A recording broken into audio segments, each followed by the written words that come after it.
যাচ্ছে দিন, বাড়ছে বয়স, আর তার পাশাপাশি বেড়ে চলেছে দায়িত্ব এবং কর্তব্য। আর দিনের সাথে সাথে বেড়ে চলেছে আপন মানুষের সংখ্যাও। তো সেরকমই একজন আপন মানুষের বাড়িতে দাওয়াতের জন্য বের হয়ে পড়েছি। আসসালামু আলাইকুম, কেমন আছেন সবাই? আমি আলহামদুলিল্লাহ ভালো আছি। আমি, আমার ছেলে আর আমার মেয়ে তিনজনে মিলে রেডি হয়ে বের হয়ে পড়েছি দাওয়াতে যাওয়ার জন্য। আর আমাদের সাথে যাবে জায়ান জিকরার বাবাও। তো সবাই মিলে দাওয়াত খেতে যাব, বেশ ভালোই লাগছিল।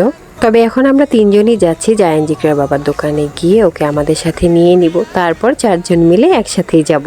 আর আজকে দাওয়াতে যাচ্ছি আমার বাবার বাড়ির খুবই কাছে, যে জায়গাগুলোতে ছোটবেলায় আমি অনেকবার গেছি। সূর্য মামা একেবারে ফুল পাওয়ার নিয়ে উঠেছে, কিন্তু তারপরও বাতাস ছিল বলে আবহাওয়াটা অনেকটা ঠান্ডা ছিল।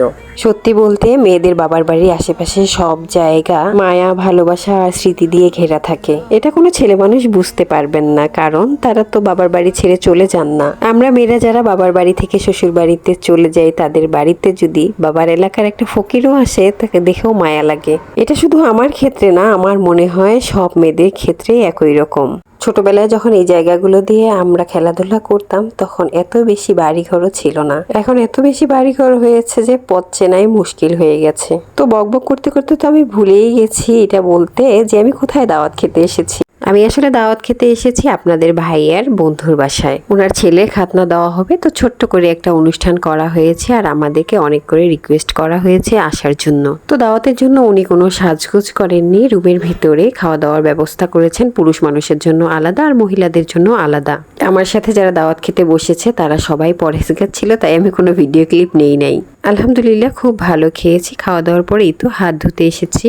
তো মহান আল্লাহ তাআলার পরে যদি কোনো ভরসার হাত থেকে থাকে, যে হাতটা আপনারা দেখতে পেলেন আমার হাতের সাথে, সেটাই। তো আমি আমার বেশ কয়েকটা ভিডিওতে বলেছি আমার হাজবেন্ড অসুস্থ, ওর হাত দেখে অবশ্যই বুঝতে পেরেছেন ওর শরীরের অবস্থাটা কি হয়েছে। তবুও সবকিছুর জন্য শুকরিয়া জানাই আল্লাহর কাছে। আল্লাহ যেটাই করেন ভালোর জন্যই করেন। সেখান থেকে খাওয়া দাওয়া শেষ করে বাড়ি ফেরার পথে এই যে রেল স্টেশনে চলে এসেছি আমরা আইসক্রিম খাওয়ার জন্য। জায়ান জিকরার বাবার সাথে কোথাও বের হলে সারা রাস্তা এটাই বলতে থাকবে যে কি খাবা, কি খাবা, কি খাবা। বাচ্চারা বায়না ধরেছে আমাদের আইসক্রিম কিনে দাও, আর আমি বলেছি আমাকে মিষ্টি জর্দা দিয়ে পান কিনে দাও। তো বাচ্চাদের পাশাপাশি আমারও একটা আইসক্রিম খাওয়া হয়ে গেল। গরমের মধ্যে আইসক্রিম খেতে বেশ ভালোই লাগে, কি বলেন তাই না? তবে আমার এই আইসক্রিমটা খেতেই অনেক বেশি ভালো লাগে, বলতে পারেন আমি এই আইসক্রিমটার ফ্যান। তো আইসক্রিম নেওয়ার পরে আমার জন্য পানও নিয়ে নেওয়া হয়ে গেল।